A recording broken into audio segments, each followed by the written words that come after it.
Over the past 4 years, the Armenian propaganda machine has published false information about Azerbaijani hostages Tirgan Maskarov and Shahbaz Guliyev.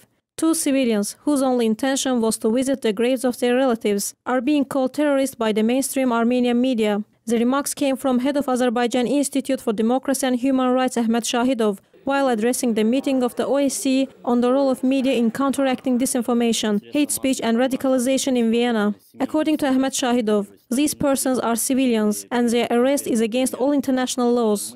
Armenian authorities brutally violate the requirements of the Geneva Conventions and have kept them in captivity for over the last 4 years, he stressed.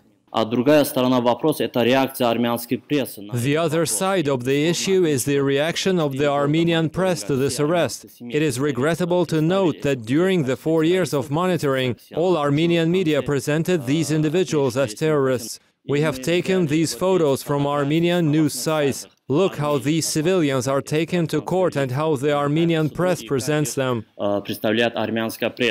Speaking about the Nagorno-Karabakh conflict, the human rights defender informed about the Armenia's aggressive policy and said that the Armenian media supports this invasion. Moreover, Ahmad Shahidov said that the Armenian media use slander and blackmail methods while publishing articles on the Azerbaijani hostages.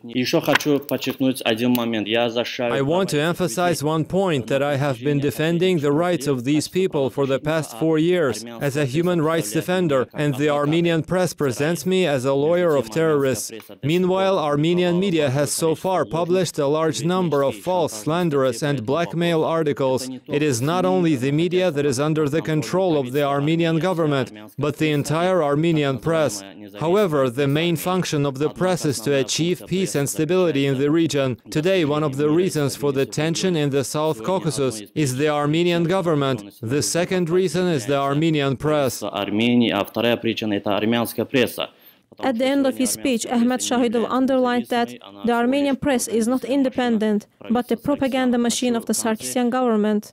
Notably, representatives of the OSCE participating states, OSCE institutions, and OSCE executive structures, as well as intergovernmental organizations, legal professionals, and researchers took part in the discussions. Turbet Baurova, CBC.